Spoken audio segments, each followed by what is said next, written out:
Just checking if I'm audible to the audience. Hi. So good morning, everybody. Great to have you. Bright and early this morning. I think we've been woken up quite well by the host here today. So I'll start with a bit of anecdote. Yesterday I was having a chat with an MD of a leading life insurance company, and he just visited US, and he stated about the fact that AI is for real in terms of what he's seeing in US. One of the things he noted was about how basically autonomous vehicle is a reality. Taxis, being run without drivers in them. So with that, this topic is of great significance, and the topic is the shaping the future of finance with AI. So with that, I'll just go to Mr. Killol Thakore in terms of from his experience as a CTO, in terms of how do you find AI impacting your day-to-day business as you run an alternative business? You're into AIF and all the stuff. So how is that impacting your business? Good morning. Am I audible? Hello. So alternatives is a different kind of business. It is not traditional business. Primarily, we look into business assets which come, the capital which comes from offshore and then is invested in India. So primarily, the investments which we do, and I will talk more about the private credit and the real asset space, is primarily on the experience of the fund manager, how experience is, how comfortable is in a sector. Now here, the advantage which AI is giving is because AI is able to understand the due diligence better. He can understand the history of our cases. That's the reason we feel that AI is helping us to select the right portfolio. At the same time, because this is very easily available, the AI industry, the AIF industry, it will be able to get it faster. But the major challenge here is because now AI is affordable, AI is with everybody. Important for the alternative sector would be how fast you'll be able to implement it, execute it with a greater ROI. And that would be a challenge for the alternative industry, according to me. Thanks, Killol. I'll just then pass on the next question in terms of, we spoke about alternatives, in terms of, if I were to pick the brain of Mr. Sandeep Bhosle, who is the CTO of JM Financials.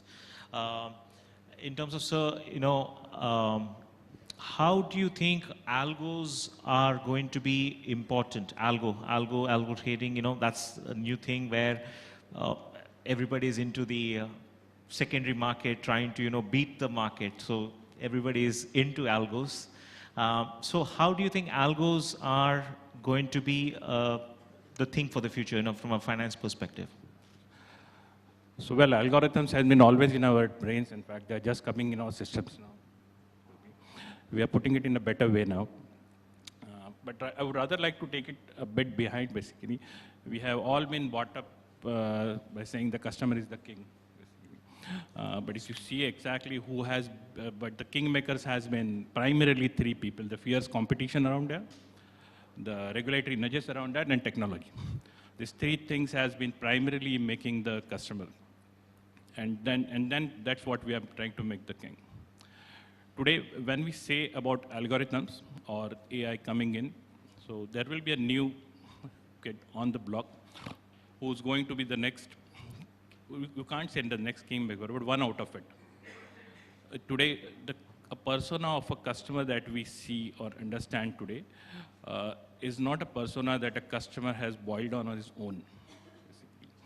A customer doesn't needing, or one who has never taken a credit in his life, and we go and tell him that this is the most beautiful thing that you have to buy. Then we make him a credit customer. Someone who has not taken investment, we tell him, hey, this is one of the best things that you have to do in life. And we are changing his personas. So that's how basically the persona of the customer has been changing. Now, with AI and this all algorithms coming in, and the data which is already there. Now, over the years, we have been very successful in taking the customer out from a physical transaction to a digital transaction. That's a good job done by the BFSI industry over a period. So when the customers have been transacting over, they are leaving a lot of digital footprint, especially in the BFSI industry. The BFSI industry is in a way a custodian of the customer's data. They know all about the customer. In fact, they will know better than what the customer knows about himself. So with all these things putting, they are able to focus more on what the customer needs at what point and at what state. But just today, the question is not that by giving algorithms, we are giving a solution which is needed by the customer. It is also asking n number of questions which were never on the table. They are going to come up. So more than the solutions, basically, there comes more questions that are remaining to be unanswered. The algorithm will work, it will keep on changing the persona of the customer. The challenge that basically we see in the coming years is not of identifying your consumer or your customer in a better way and giving him a good solution at the point when he wants. That is not the challenge. That is not a challenge that we see. The challenge that we see is that the competition is going to increase furiously. Everyone is going to do the same thing. And that is going to dynamically change the customer persona. How the algorithm manages this, how the algorithms manage this kind of persona, that will be the biggest challenge. And in a country like India, where still a handshake is a sign of trust than a chatbot, investments move on WhatsApp forwards and chai ke cutting pe muh hoti hai. So how do you get those emotions built in those algorithms? That is one thing the industry will have to crack down. And obviously, we're still at the scratch. There will be n number of regulations that will be coming in. And how do we operate in this sandbox? That will be the one thing. Thanks, Sandeep. That was very insightful. I'll just move on to Mr. Ashish from KPOINT. Ashish, I think we eloquently heard about Mr. Lavkesh Thapar talk about the fact that, how AI is yet a difficult subject, with his presentation. In terms of how do you think the inertia which is there about AI, there's a lot of biases about AI. So in terms of how do you think that, how do we bridge the gap between like the financial institutions and the customer to ensure that, they adapt AI? I mean, how do we adopt and adapt AI, basically? Thank you, Nick. Great question. I think we don't need to bridge the gap. We need to build for the customer. I mean, everybody needs to build for the customer. That's what Captain Lavkesh started with saying. And Sandeep said, algorithm is in the back end. How does it solve for the end customer?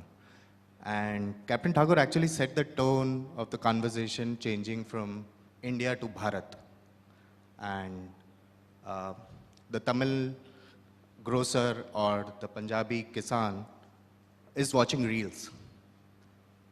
That's a fact of the country, 3 hours to 6 hours to 10 hours. And with AI, I think the gap is getting bridged with the potential of BFSI itself going to the customer, right? And in their tone, in their language, in their media. And I think I'm very excited about this potential gap actually thinning out very, very fast, while algorithm will make it more secure, safe, risk-free.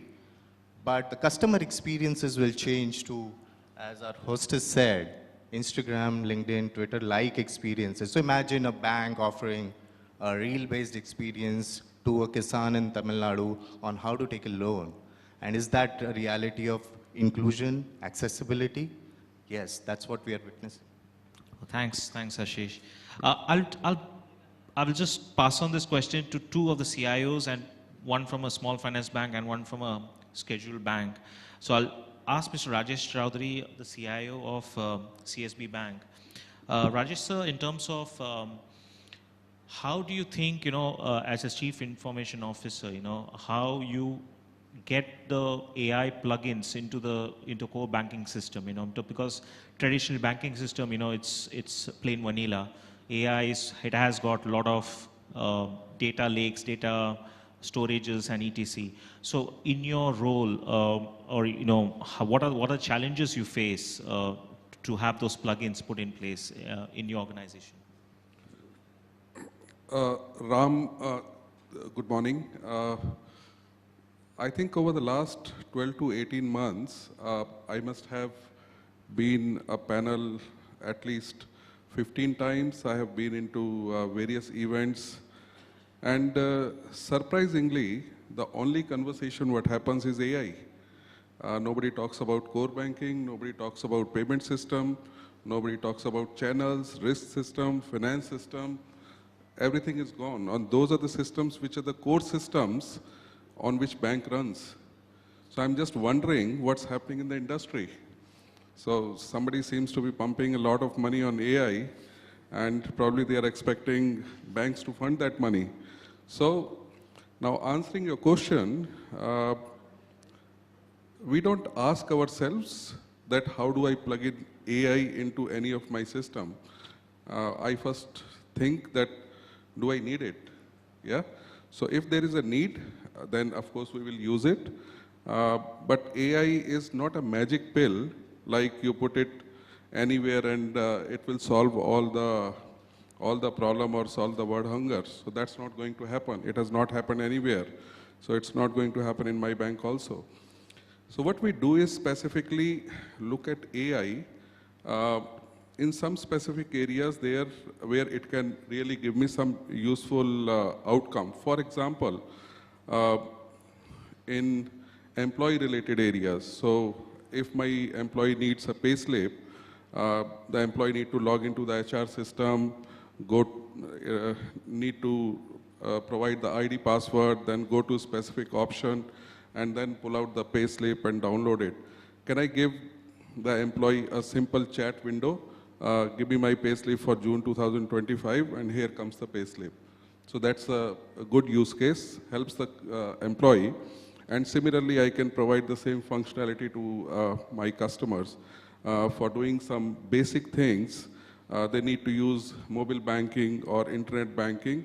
So can I give them that chat window that earlier they had to use some 5, 6, 7, 8 clicks, and if they can write some simple text, so a lot of their functionalities, be it from payment perspective or the various other things, those can happen. I was just discussing the same point with the iExceed gentleman over here, and I think those are some of the useful case studies, use cases.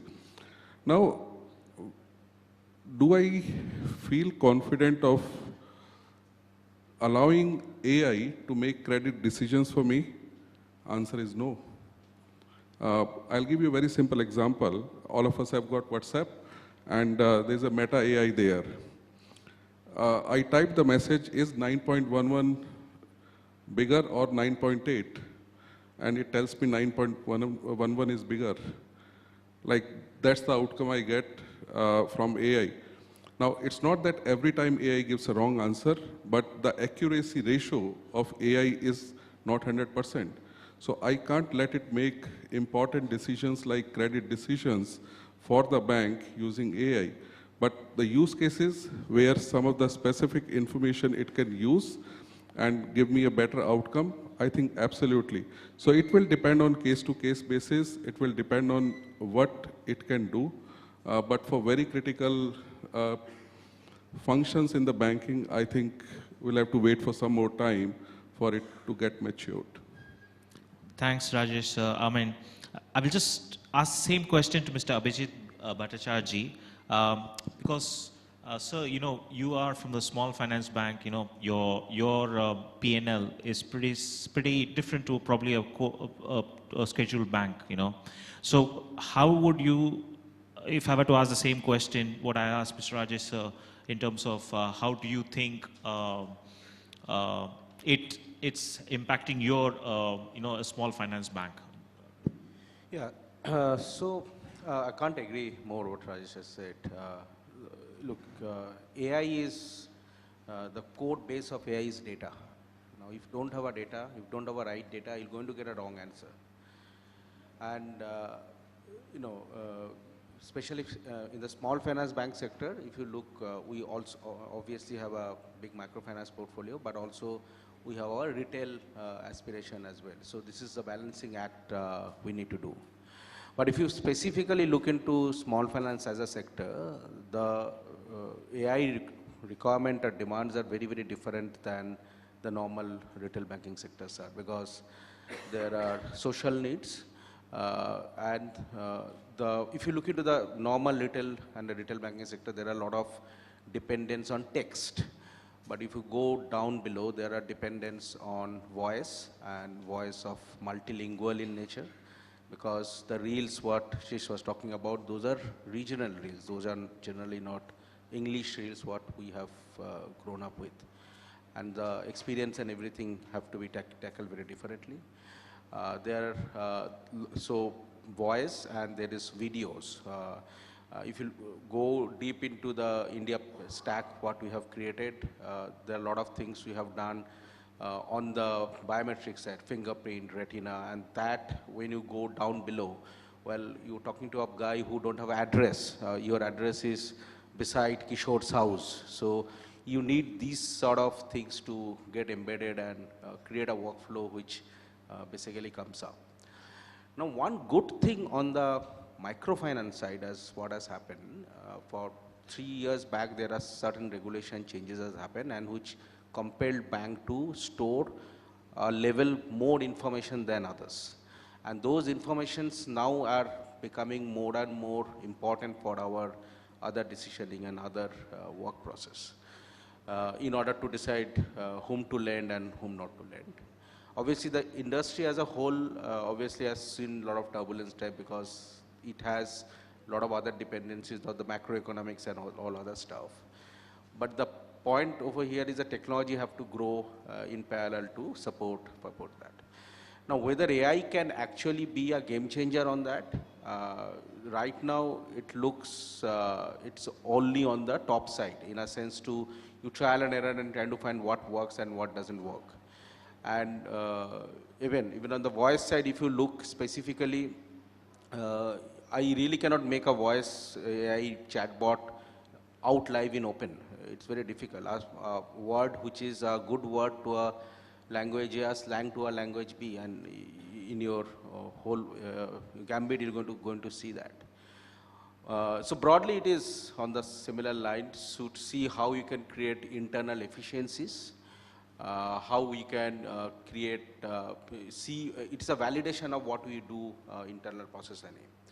One good use case I can say before I end is we do a lot of things on emotional analysis on the quality checks of our contact center, because there are a lot of people calls us because voice is very important element for us. And those emotional categorization of that gives us two things. One, to do a lot of quality analysis of what are the kind of introduction is happening. And also when our center meetings are happening on the microfinance side, it gives us if there is a stress there or not a stress there. So this is one good case we use, but again, this is for internal preparation, not straight away going out. That's great insights, Abhijeet, sir. I'll just, and I think we are blessed today that we got folks from across the BFSI sector as part of this panel. And I think I'll just move on to Mr. I think it's Mr. Kinjal Shah, I think. Yeah, sorry, sir. You're from the from SECURITIES, so it's important. And we spoke about primary, secondary market, IPO, and all the stuff. Now, obviously, you have your sister concern, or rather your group entity, which is Yes Bank. How do you think AI is helping bridge the gap? For example, you want to sell the bouquet of all products as a group, to sell to the customer. Like you got insurance, you got banking, you got securities, you have a whole lot of stuff. How do you think from a securities business, AI is helping you plug that with your bank, basically? So with the bank, it is more like how do we use AI to do a cross-selling? So the cherry picking would be what kind of customers, what do I sell? Because if you look at all the micro products, means down to the insurance, health insurance, life insurance, there'll be almost 100+ products. And how do I say personalize these offers and products to a given person? Like on one side it becomes like spam, on the other side maybe I'm not reaching out at all. So you have to balance between the two. So what we are using AI is in a couple of modes. One is we are trying to analyze the customer data. Like what he said was, we are also analyzing, we have done some pilot and we are almost at the end of go live. What does a customer call mean to us? So after the recording, we have a full AI analysis of how the customer was when he called us. Maybe he was frustrated or anxious or something. And then what was his emotion when the time he left. And then based on the transcript that is generated, then the AI tells us like certain words aggravated the customer, or maybe it calmed down the customer, maybe you don't use X, Y, Z words, or maybe you start using these words. So that is where AI can help humans. So there is nowhere AI is overwhelming anything. I think the end state would be coexist. So like one of the POCs which we had done for customer calls was, we analyzed the data of what the customers are calling us. So normally you would assume that the customer is only calling for issues, but that is only 20% of the time. 20% of the time they were checking on their payments, 15 or 18% of the time they were not aware that certain reports are available online, so they don't need to call us. So it was more like awareness the rest of the time. And then the rest of the spectrum was some specific cases. But this helps us even analyze what is a customer and what is, how do we size or train our customer service team to handle them. How do we move them online, and when do we use the same customers to give them better products? And then on the other side, we are kind of analyzing the customer data. So we are analyzing on what is the kind of a customer we have. Is he a novice who's just opened an account, or is he someone who's trying to do plays, get his hands dirty? Is he a more mature customer who's already done with all the operations and FNOs and futures and options, and now he wants serious investing, versus who's someone who's active trader? So there are 4 or 5 different players a given investor can have. And that is irrespective of the profile. Maybe he's young, but he's already burnt his hands way too early. So it's not just the age. Normally, so far, everyone has been using the demographics and the age income. But now what has happened is we are trying to use AI to see how we can reach out to this customer.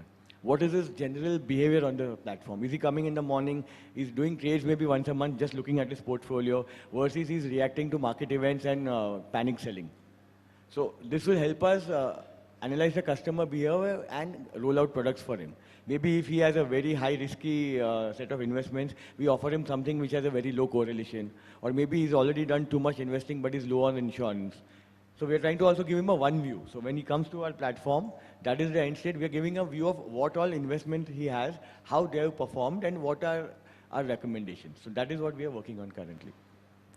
Thanks, Kinjal, for that. So, while I spoke about people across the BFSI space, interestingly, we also have got people from the third line of defense also today. So that brings me, Dheeraj, into this conversation.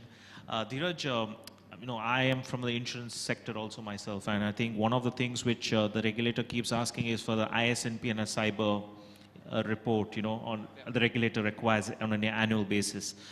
With the advent of AI, how are you, from being the CISO, how are you ensuring those controls are getting monitored? Because we are speaking about data. This is like large data, it's customer data. There is a lot of personal information which is required. So how are you ensuring that, from a third line of defense, we are ensuring that this data is secure? Yeah, thank you. So from these, the regulatory reports that you mentioned about, these became, for me, or at least for most of the CISOs, became more of a compliance work at the moment. The reason being that the CISOs are more focused about the various controls that they have. So one control, as an example that I have to give, is a SOC operations, wherein you have a large set of telemetry from all your assets that is going into your SIM platform, and from that you have to make out some anomalous behavior that you have to detect. So these are previously, if you talk about the era before the AI, it was all done manually, going through all the logs.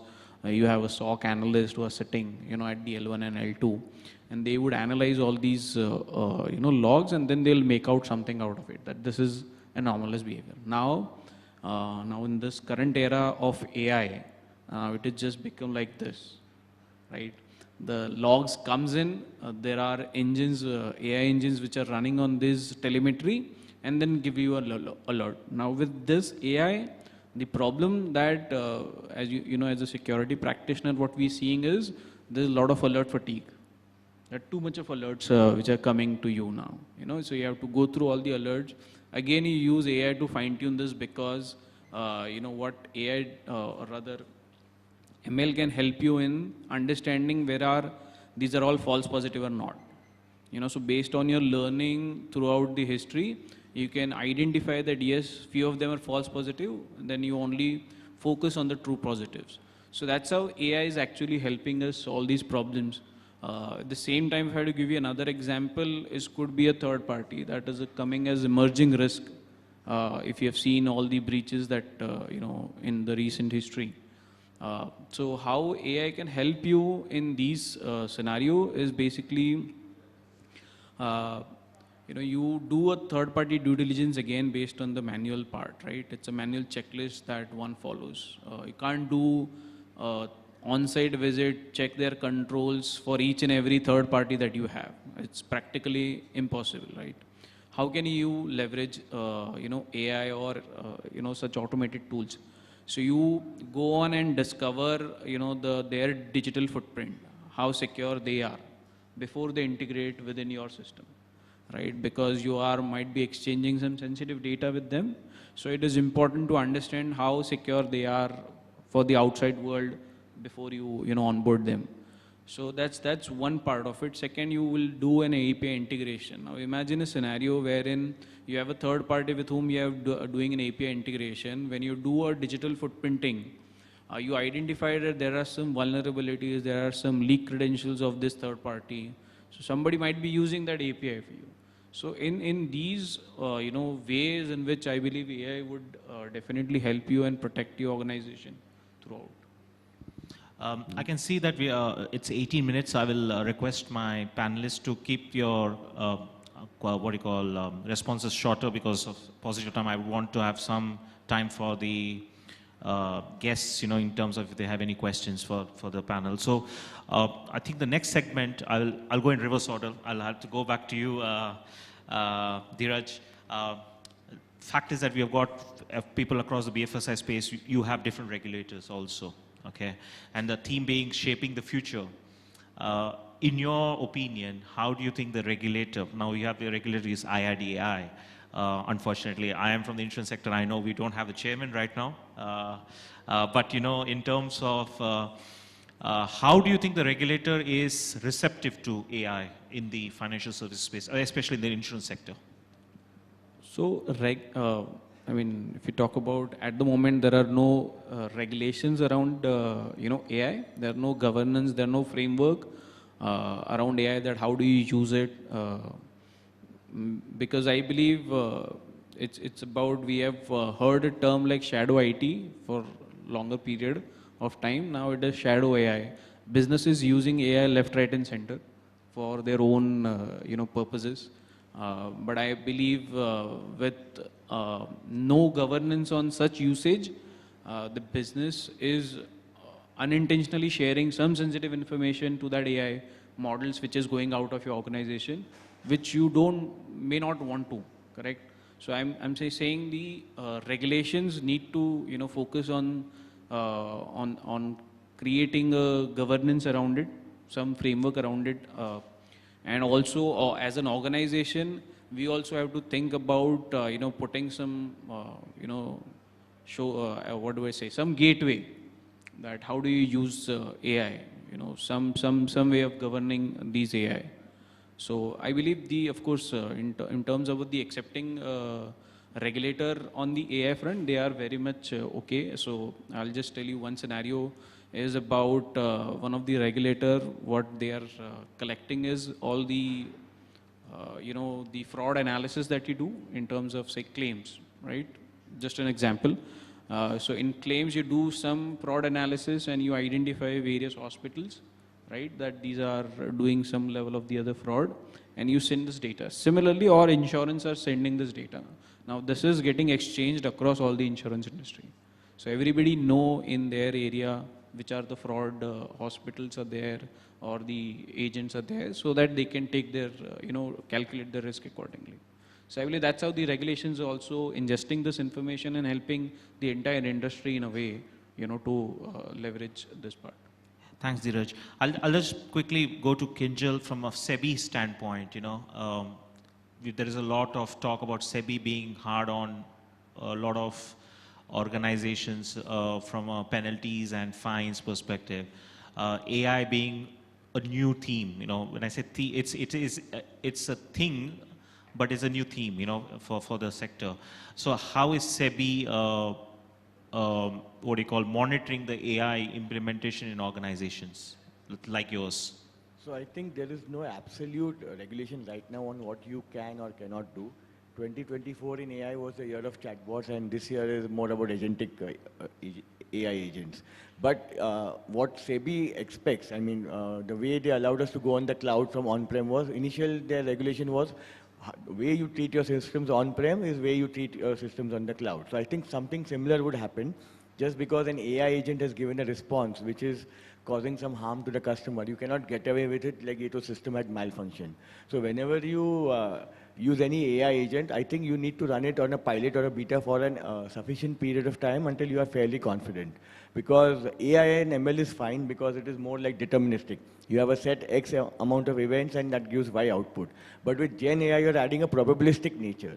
So if someone has composed an email on your behalf versus someone has corrected you still have that ownership. So I think a lot of piloting, backtesting is required before you roll out any product. And you need to have a human intervention at the last mile. You can't just have AI do everything for you. I think the correct would be coexist.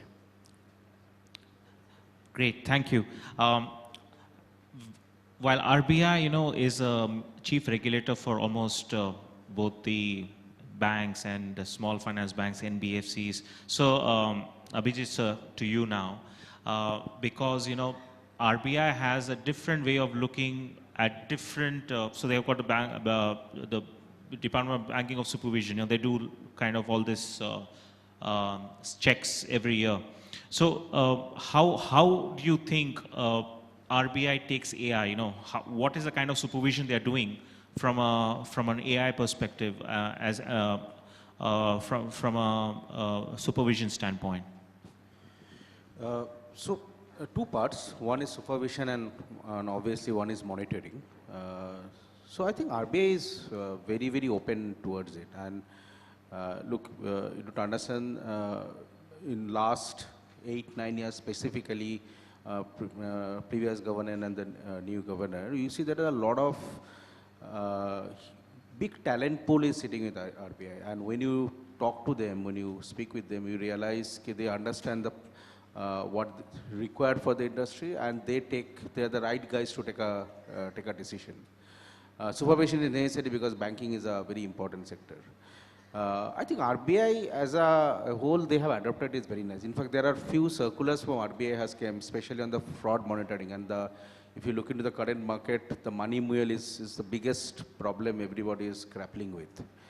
And there was a specific guideline from RBI, a specific circular from RBI on which they specifically said we have to use AI in order to tackle it. And how you going to do it, they can do it. So that one example I remember.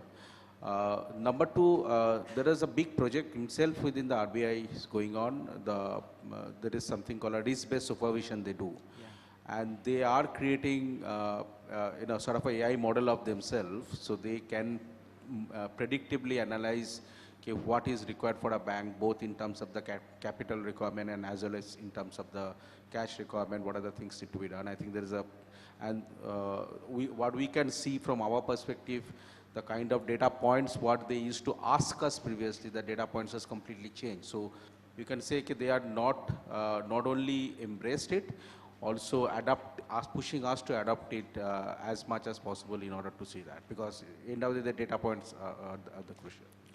Thanks, Abhijeet. Asking the same question to Rajesh, sir, in terms of from you being a bank, you would be subjected to a lot of scrutiny from the regulator. So some insights there. I think similar answer like these gentlemen. So there is no specific master direction from RBI. on artificial intelligence, but we are cautious about what we use, and we apply the existing master direction from RBI, be it master direction on IT outsourcing or master direction on IT governance or data localization. So we take guidance from those. And of course, there is, at least I am not aware RBI saying that you cannot use artificial intelligence. So we are using it, and we're just taking our conscious call that what is the right thing to do. But I think in due course of time, there will be some paper which will be coming out and will take those directions whenever it is available. Yeah. Thanks. Ashish, I'll bring the question and I'll flip the question because you are a person who is building models for banks and all the institutions. So, the problem you face is, will this product which I'm building, the test of time, will it pass the scrutiny of the regulator? Will this be questioned? How do you establish that, this product will be something which the regulator will not find any questions on? We are in a very interesting position here because we actually service across all BFSI segments, especially fintech. And what we observe is, it's actually, the regulators come in a little later. IRDAI se pehle, the government itself is putting in insurance for all, Viksit Bharat 2047, Bima Samadhan, Bima Sudhar, and so on and so forth, right? And if you look at the core themes, it's all tech powered. And there is an intense push from the ministry, government, business agencies to start using inclusion principles, which, we heard Captain talk about in the morning as well, right? And so I think we see industry lagging actually. The adoption in the industry is very, as just got spoken, like banks are cautious. Fintechs are not cautious. They want to just go out there and, sort of occupy the market space of tier 3, tier 4, tier 5 cities. And they know they cannot have their physical presence there. And the only way it is going to be is digital. So I think there are different segments of sectors that we see. Insurance specifically, because you spoke about insurance a lot. We work with almost every insurance company in the country today. And what we see is there is 50x growth on the horizon when we talk about insurance. And how's that going to come? Is only inclusion, right? The 100 crore Indians getting insurance. It has to be tech driven, it has to be multilingual, it has to be, the experience has to be very simple. Insurance is a complex subject matter. And I think the adoption, regulators will come in whenever there is a challenge to a consumer, right? When a consumer faces a challenge. Now with AI today, nobody's gone to the regulator and said, hey, my money was lost, or because AI did this to me, or I did not get my insurance claim because AI did this to me. So insurance is still watching it, like how does it pan, the regulator is still watching it, like how does it pans out. And so yes, that's the reason we see that there's no regulation right now. And it will wait because, if consumers are benefiting, because all the RBI has always been about the consumer, IRDAI has been about the consumer, not about the institutions. And so they will see what happens to the consumer. And today it seems like AI is going to kind of help us put in a different speed. The way UPI put us in a different orbit, or, Aadhaar. They differentiated India, Bharat from the world.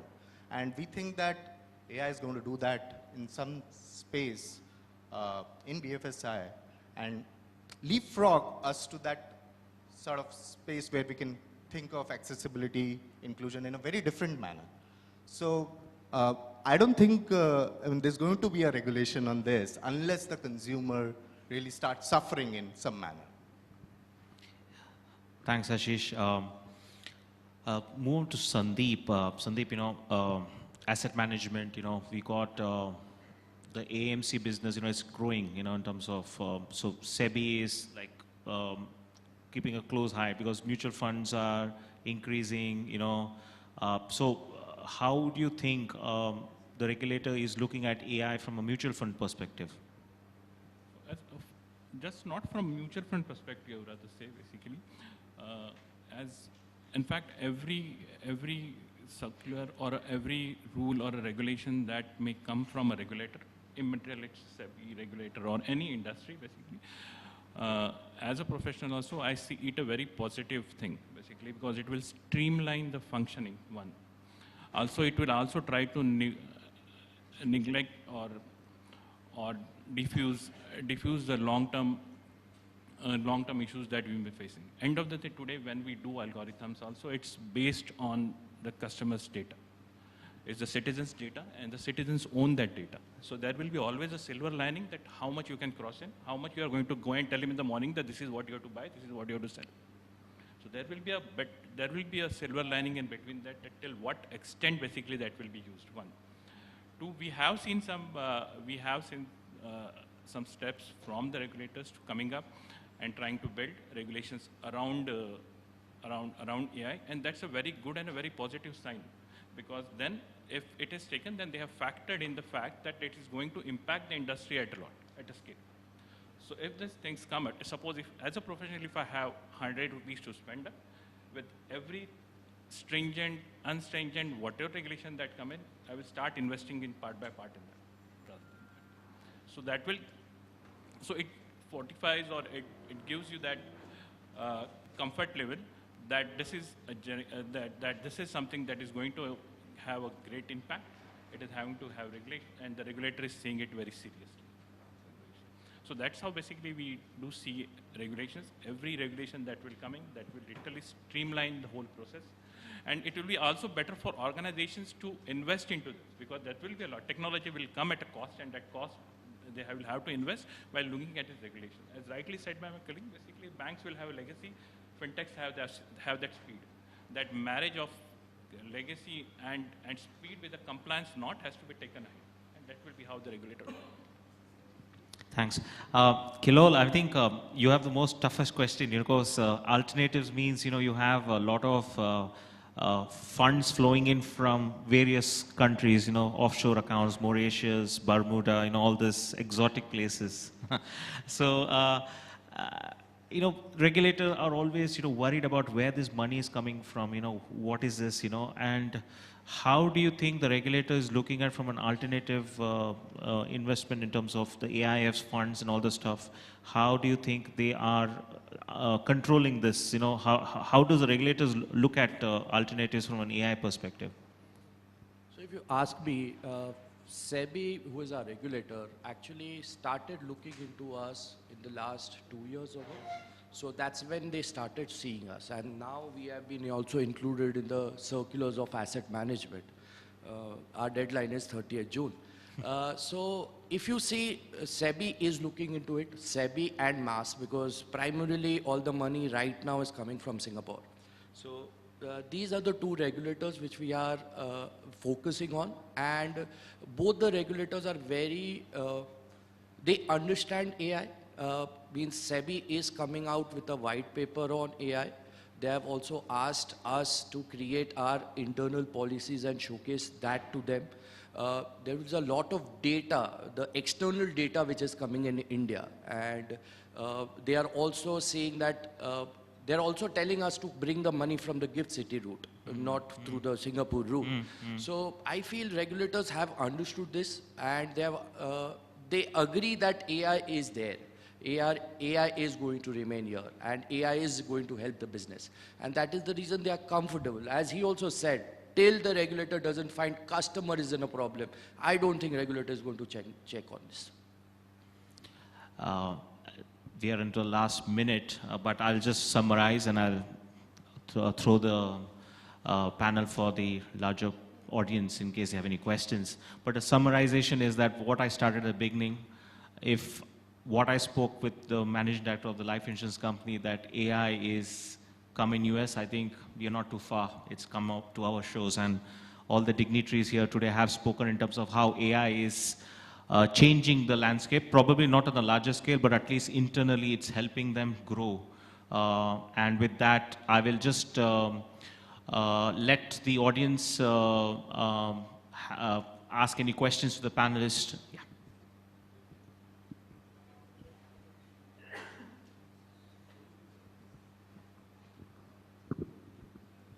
Hi, my name is Sumit. I'm ex-CRO from Yes Bank. My question to you, Rajesh, maybe, from all the discussion that we are having, is it safe to assume for generative AI to be employed in the regulated institutions like banks, where the regulator is most overtly concerned about the deposits of a common man? The ability of generative AI to take a decision and without any explicit black and white audit trail behind it, it can at best for some time to come be used as only as a maker, and the checkers will still need to be a human being. And it will not be a final decision maker whether it will be STP process using an AI engine and move on, and maybe the number of people can be reduced. Maybe it will still be reduced as a maker part of it. Is that what you guys also feel, or you think the time is gradually steadily coming in where a STP process can be implemented with AI engines? I think the clarity is still emerging that what could be the suitable areas for AI. Like you asked the question, we are discussing in the bank that which are those areas where we should use AI. And at least all the conversations where I have been part of, and those have been multiple in numbers, the credit guys are not comfortable let AI do the decision making, because nowhere it is documented that AI provides even 99% of accuracy. Whatever papers we have seen that comes to 70–80% of accuracy what you can look for. So they are absolutely uncomfortable. Now, as far as some of the use cases where which are more internal in nature at this point of time, which are HR related, employees related, I think those are the areas which the bank is more comfortable to start with, and then in limited capacity opening it for the customers for the low-key transactions. So for example, if I want to do an IMPS transaction, I need to open my mobile banking app, select the account number, and put the amount, put the narration, purpose, and click the button. So there are at least 7–8 clicks a customer has to do. If I can just write, like if I want to transfer money to my mom, I'll just say transfer 500 rupees to my mom, and then it has got the inbuilt logic. My mom means it goes to my calling database, my contact, and it picks up that number and transfer that money. And that too, we will open it for up to a certain limit. We will open it for the bank employees first before we take it to the customer. Because if we go wrong, the implications are very, very strong. Regulators don't listen. That whether you used AI for this or whatever sophisticated technology, you just didn't do the right thing. That's what they look at. So I think there is a maturity curve, and that curve is still building, and we are a little far away from that moment when we can use some of the critical processes for AI. That's my opinion, and there are a lot of senior guys, more experienced than me. They have seen AI more than me. They may have a difference of opinion, but that's what we are discussing in the bank, and that's what I think. Thank you. I'll just have one question, sir, because the MC is behind my ears, like we need to wrap up. So just one last question, we can wrap up. Simple question. Is mutual fund industry using AI for investing money in share market? And if they use, will they come to same conclusion? Or your AI is different from somebody else's AI? Anyone wants to pick that up? So I think everyone would be using it as a support system. Say you are analyzing 100 stocks. You use AI to analyze maybe 500 stocks using your methodology. But I don't think anyone is actually using full-fledged AI. But I don't think that we are far away. At some point that will come. I want to answer this question slightly differently. AI today is saving costs in most parameters or bringing in efficiency. No revenue generating use cases have been seen by us, at least, because we work across cross sections, where AI is essentially helping generate a new bunch of revenue. So that answers that it's not getting used there. I mean, stock picking is a scientific work, right? Why AI can't be used? I mean, what is the bottleneck? It is Emotions. Investments happen with a lot of emotions as well, and AI is not there yet. So I think the emotions of humans go between fear and greed.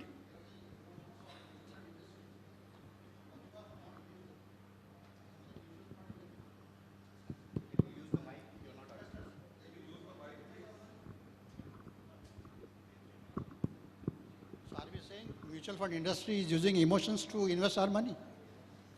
They work on emotions.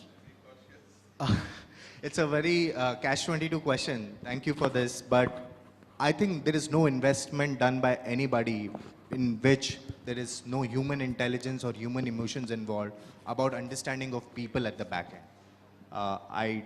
We can see this in our individual lives, and that's how I think whoever we interact with, I do not see AI has transformed their revenue outcomes because of the algorithm that they have created. I mean, different people will have different views on it. Thanks, Ashish. I think what we'll do is we'll have this as a conversation for the tea break. I want to thank the panelists for their wonderful insights. Apologies if any of the questions were a bit out of the box, but the idea was to get the best out of you guys from the experiences you bring. Thank you very much.